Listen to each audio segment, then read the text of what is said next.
गुरुपेय बताना है कि प्रायद्वीपीय भारत के चट्टानों की उत्पत्ति जो है लगभग कितना वर्ष पूर्व हुआ था? हाँ, 3600 मिलियन वर्ष पूर्व है ना। आंसर होगा 3600 मिलियन वर्ष से पूर्व हुआ था। अब बी बताना, क्वेश्चन बोल रहा है कार्बोनिफेरस है, कार्बोनिफेरस युग के पहले प्रायद्वीपीय भारत जो था यह किसका भाग था? हाँ, तो आंसर गोंडवाना लैंड का है ना, गोंडवाना लैंड का भाग था, बिल्कुल सही है।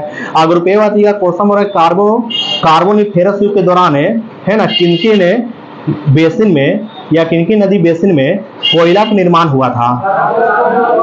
दामोदर, सोन, महानदी और गोदावरी है ना, इस बात क्या रखिएगा। तो क्वेश्चन आपसे पूछेगा कार्बोनिफेरस युग के दौरान किनकी नदी के बेसिन में कोयला का निर्माण हुआ?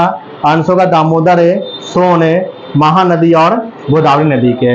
या इसे पलट के पूछ सकते हैं किस युग के दौरान है ना, किस युग के दौरान दामोदर, सोन, महानदी और गोदावरी नदी के बेसिन में कोयला का निर्माण हुआ? तो आंसर कार्बोनिफेरस युग के दौरान है ना, इस बात क्या रखिएगा। और बी बताइएगा क्वेश्चन हो रहा है किस युग के दौरान जो है अत्यधिक ज्वालामुखी उद्गार से दक्कन ट्रैप का निर्माण हुआ था? हाँ, क्रीटेशियस युग के दौरान। आंसर क्रीटेशियस युग के दौरान जो है ना किसका निर्माण हुआ था? तो आंसर का ज्वालामुखी उद्गार से दक्कन ट्रैप का निर्माण हुआ था, इस बात क्या रखिएगा, ठीक ना। ग्रुपे बताइए किस काल में दक्कन के पठार पर बेसाल्ट निर्मित लावा शैलों का निर्माण हुआ था? हाँ, क्रीटेशियस काल में। आंसर क्रीटेशियस काल में, इस बात क्या रखिएगा, ठीक ना। तो क्वेश्चन आपसे पूछे किस काल में दक्कन के पठार पर बेसाल्ट निर्मित लावा शैलों का निर्माण हुआ? आंसर क्रीटेशियस काल में, है ना। और अगला बताइएगा 20वें क्वेश्चन के प्रायद्वीपीय पठार में जो है प्रायद्वीपीय पठार के दो प्रमुख भाग क्या क्या है, बी बताएं। मध्य उच्च भूमि और दक्कन का पठार है ना। आंसर का मध्य उच्च भूमि और दूसरा क्या है? दक्कन का पठार है ना, बिल्कुल सही आंसर दिए। अगर पेवा कि नर्मदा नदी के उत्तर में स्थित है ना, नर्मदा नदी के उत्तर में स्थित है ना, स्थित मालवा के पठार के अधिकतर भाग को है ना किस नाम से जाना जाता है? हाँ, तो आंसर क्या दिए? आंसर का मध्य ऊंचे भूमि के नाम से जाना जाता है, बिल्कुल सही है। अब बी बताइएगा क्वेश्चन बोल रहा है कि मध्य उच्च भूमि पश्चिम में कैसी होती है? चौड़ी होती है, पूरब की ओर है ना संकीर्ण होती है, इस बात क्या रखिएगा, ठीक ना। और अगला होतीगा ऐसे क्वेश्चन है, बात बोलना है। यहाँ क्वेश्चन बोल रहा है कि मध्य उच्च भूमि के पूर्वी विस्तार को स्थानीय रूप से क्या कहते हैं? है ना, बुंदेलखंड या बघेलखंड के नाम से जानते हैं, बिल्कुल सही है। तो क्वेश्चन आपसे पूछे कि मध्य उच्च भूमि जो है, मध्य उच्च भूमि के पश्चिमी में चौड़ी, मध्य उच्च भूमि जो पश्चिम की ओर चौड़ी है और पूर्व की ओर संकीर्ण है, और मध्य उच्च भूमि के विस्तार को ही, पूर्वी विस्तार को ही क्या कहते हैं? स्थानीय रूप से कहते हैं बुंदेलखंड और बघेलखंड के नाम से जानते हैं, इस बात क्या रखिएगा। अब ये बातिएगा क्वेश्चन बोला कि दामोदर नदी द्वारा अफवाहित छोटनागपुर पठार जो है किसका भाग है? मध्य उच्च भूमि का, है ना। आंसर का मध्य उच्च भूमि का भाग है, इस बात क्या रखिएगा। क्वेश्चन आपसे पूछे यहाँ पर कि मध्य क्या था क्वेश्चन है, यहाँ क्वेश्चन पूछा गया था कि दामोदर नदी द्वारा वाहित है छोटनागपुर पठार जो किस भूमि का भाग है? आंसर का मध्य उच्च भूमि का भाग है, इस बात क्या रखिएगा, ठीक ना। अगर रुपये बताइएगा छोटनागपुर पठार जो है इसका विस्तार मुख्यतः कहाँ कहाँ में है? हाँ, तो आंसर झारखंड के रांची में है, हजारीबाग में है ना, संथाल परगना में है, पलामू में है, धनबाद में है, सिंहभूम जिला में है और पश्चिम बंगाल के पुरुलिया जिले में है ना, इस बात क्या रखिएगा। और बी बताइएगा क्वेश्चन बोला कि मध्य पश्चिमी भाग पर पाट भूमि स्थित है जिसकी औसत ऊंचाई कितना मीटर है? लगभग 1100 मीटर, है ना, इस बात क्या रखिएगा। क्वेश्चन आपसे पूछे कि मध्य पश्चिमी भाग पर पाट भूमि है ना, पाट भूमि है जिसका औसत ऊंचाई कितना? आंसर क्या देंगे? लगभग 1100 मीटर, इस बात क्या रखिएगा, ठीक ना। ग्रुप ए बताइएगा। यहाँ क्वेश्चन हो रहा है कि मालवा का पठार जो है ये लगभग कितने वर्ग किलोमीटर क्षेत्र में विस्तृत है? हाँ, 1.5 लाख वर्ग किलोमीटर में, है ना। आंसर का 1.5 लाख वर्ग किलोमीटर में विस्तृत है मालवा के पठार। अब बी बताइएगा क्वेश्चन हो रहा है कि मालवा पठार की उत्तरी सीमा पर कौन सी पहाड़ी है? अरावली की पहाड़ी है ना। पूछे आपसे क्वेश्चन कि मालवा पठार की उत्तरी सीमा कौन सी पहाड़ी है? अरावली की पहाड़ी है। और मालवा पठार के दक्षिणी सीमा पर है ना विंध्य श्रेणी है ना। मालवा पठार के दक्षिणी सिरे पर कौन सी श्रेणी है? विंध्य श्रेणी है। और मालवा पठार की पूर्वी सीमा पर क्या है? बुंदेलखंड का पठार, है ना। मालवा पठार के पूर्वी सीमा पर कौन सा पठार है ना? बुंदेलखंड का पठार है, बिल्कुल सही है।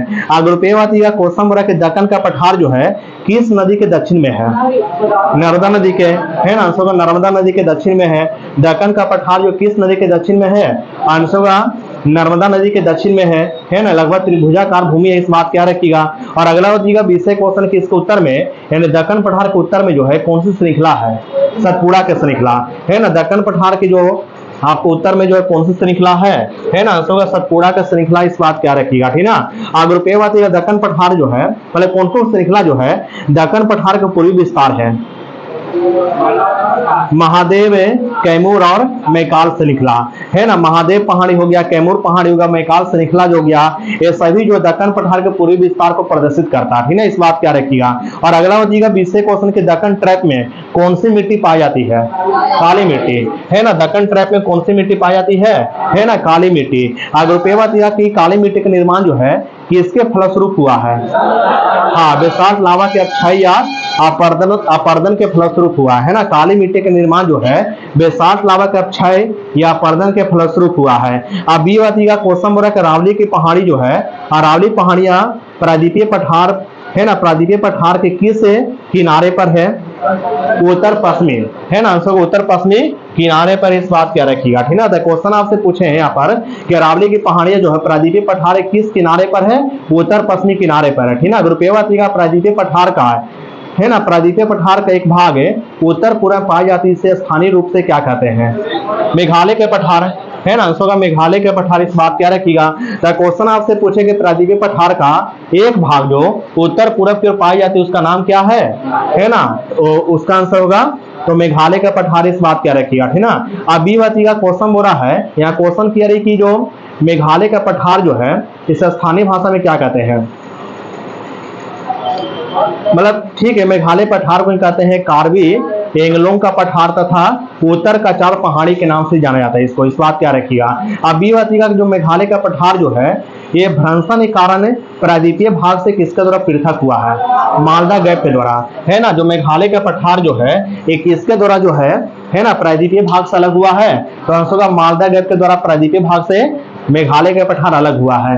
अगर रुपये बात है कि मेघालय पठार के 3 महत्वपूर्ण पहाड़ियां क्या क्या है, हाँ, गारो, खासी और जयंतिया है, यानी गारो, खासी और जयंतिया जो है 21 पठार के 3 महत्वपूर्ण पहाड़ी है मेघालय पठार के, बिल्कुल सही आंसर दिए। अब ये बात का भूमन पहाड़ियां कहाँ में है, मतलब भूमन पहाड़ियां किसका भाग है, मिजो हिल्स का। अब मिजो हिल्स कहाँ पड़ती है, मिजोरम पड़ती है, इस बात क्या रखिएगा। तो क्वेश्चन आपसे पूछे कि भूमन पहाड़ियां जो है, भुवन पहाड़ियां किसका भाग है, मिजो हिल्स का भाग है। अगर रुपये बात ना कि दंड करना क्षेत्र मुक्तियां कहां कहां विस्तृत है, ओडिशा, छत्तीसगढ़ है, आंध्र प्रदेश है, तेलंगाना और महाराष्ट्र में विस्तृत है ना। क्या क्वेश्चन आपसे पूछे कि दंड करना क्षेत्र मुक्तियां किन किन क्षेत्रों में विस्तृत है, तो आंसर ओडिशा है, यहीं पर तो पड़ता है ना, उड़ीसा पड़ जाता है और छत्तीसगढ़ पड़ जाता है, आंध्र प्रदेश, तेलंगाना और महाराष्ट्र पड़ जाता है, इस बात क्या रखिएगा, ठीक ना। अगला होगा 20 क्वेश्चन है, यहाँ क्वेश्चन बोला कि बंदर पूछ है हिमना से कौन सी नदी निकलती है, यमुना नदी है ना, इस बात क्या रखिएगा। पूछे आपसे क्वेश्चन कि बंदर पूछ है हिमना से कौन सी नदी निकलती है ना, आंसर होगा यमुना नदी निकलती है। और जेमू हिमना से कौन सी नदी निकलती है, तीस्ता है ना, जेमू हिमना से कौन सी नदी निकलती है ना, तीस्ता नदी निकलती है। और अगला हो जाएगा 20 क्वेश्चन के सियाचिन ग्लेशियर से कौन सी नदी निकलती है, क्या आंसर देंगे, नुब्रा है ना, आंसर होगा नुब्रा निकलती है ना। आपसे क्वेश्चन पूछे सियाचिन ग्लेशियर से कौन सी नदी निकलती है ना, आंसर होगा नुब्रा नदी निकलती है, बिल्कुल सही है। अगर रुपये बात क्वेश्चन बोला कि 12 सिगरी है ना, 12 सिगरी हिमना से कौन सी नदी निकलती है ना, आंसर में चिनाव होगा, है ना, आंसर में क्या होगा, चिनाव होगा, इस बात क्या रखिएगा, ठीक ना। तो आपसे क्वेश्चन पूछे कि 12 सिगरी हिमना से कौन सी नदी निकलती है, आंसर में चिनाव होगा, बिल्कुल सही है। अगला हो जाएगा 20 क्वेश्चन है, बात बोलना है, यहाँ क्वेश्चन बोला कि सियाचिन हिमना जो है कहाँ में स्थित है, हाँ, लद्दाख में है ना, लद्दाख में है। और नुब्रा घाटी के उत्तर में है, अक्साई चीन के पश्चिम में है, गिलगिट के पूरब में है, लेह के उत्तर में है और नुब्रा घाटी के भी उत्तर में, इस बात क्या रखिएगा, ठीक ना, इस बात क्या रखिएगा। और अगला हो जाएगा ऐसे क्वेश्चन है, बात बोलना है, यहाँ क्वेश्चन बोल रहा है कि सुनिएगा, चौराबाड़ी ग्लेशियर जो है स्थित है किस मंदिर के उत्तर में, हाँ, केदारनाथ मंदिर के उत्तर में, इस बात क्या रखिएगा, ठीक ना। और अगला हो जाएगा 20 क्वेश्चन है, बी बता देंगे, यहाँ क्वेश्चन बोल रहा है कि सियाचिन ग्लेशियर कहाँ में है, काराकोरम। इस श्रेणी के नाम बताएंगे तो आंसर होगा काराकोरम श्रेणी में, लद्दाख में पड़ती है। अब बी बचेगा बाल्टोरो ग्लेशियर जो है किस श्रेणी में है? काराकोरम श्रेणी में है ना। बाल्टोरो ग्लेशियर जो है किस श्रेणी में है ना? काराकोरम श्रेणी में है। अगर रुपये बात ना कि चोगोलुंगमा है ना, चोगोलुंगमा श्रेणी की जो है, मतलब लुंगमा हिमानी जो है किस श्रेणी में है? काराकोरम श्रेणी में है ना। चोगोलुंगमा जो हिमानी है किस श्रेणी में है ना? काराकोरम श्रेणी में है। अब बी बचेगा क्वेश्चन नंबर है पुनमा है ना। पुनमा जो आपको हिमानी है ये कहाँ में है ना? कश्मीर में है। और गंगोत्री हिमानी कहाँ में है? हाँ, उत्तराखंड में है। अगर रुपये बचेगा सफाइनी हिमानी किस श्रेणी में है? काराकोरम श्रेणी में, बिल्कुल सही आंसर दिए। अगला बचेगा 20 क्वेश्चन के रूपल जो ग्लेशियर हिमानी है वो कहाँ में है? कश्मीर में, सही आंसर दिए। अगर रुपये बचेगा दियामीर ग्लेशियर कहाँ में है? कश्मीर में, है ना। दियामीर ग्लेशियर कहाँ में है ना? कश्मीर में, बिल्कुल सही आंसर दिए। और अगला बचेगा 20 क्वेश्चन किया रही कि थांगला दर्रा जो है ये कहाँ में स्थित है? उत्तराखंड में, है ना। थांगला दर्रा कहाँ में है? उत्तराखंड में है। अगर रुपये बचेगा बताना कि यांगजी दीवान दर्रा कहाँ में है? हाँ, हिमाचल प्रदेश में। यांगजी दीवान दर्रा कहाँ में है? हिमाचल प्रदेश में है। अब बी बचेगा चांगला दर्रा कहाँ में है? लद्दाख में, है ना। चांगला दर्रा कहाँ में है? लद्दाख में है। जोजिला दर्रा कहाँ में है? लद्दाख में है ना। लद्दाख में है। बनिहाल दर्रा जम्मू कश्मीर में है। और जिलेपला दर्रा है ना सिक्किम में है। सेला दर्रा अरुणाचल प्रदेश में है ना। सेला दर्रा जो है वो अरुणाचल प्रदेश में है। बोमडिल्ला दर्रा अरुणाचल प्रदेश में, बोमडिल्ला दर्रा है। तुजू दर्रा मणिपुर में। थाल घाट दर्रा महाराष्ट्र में, है ना। थाल घाट दर्रा क्या है? महाराष्ट्र में है। अब भोर घाट दर्रा है ना महाराष्ट्र में है ना। पाल घाट दर्रा कहाँ में है ना? केरल में है। पाल घाट दर्रा कहाँ में है ना? केरल में है। और बचेगा खारदुंगला दर्रा लद्दाख में है ना। खारदुंगला दर्रा कहाँ में है ना? लद्दाख में है। और अगला बचेगा क्वेश्चन बोला कि सिरकिल्ला दर्रा हिमाचल प्रदेश में, है ना। सिरकिल्ला दर्रा कहाँ में? हिमाचल प्रदेश में। और अगला बचेगा क्वेश्चन बोला कि भाबा दर्रा कहाँ में?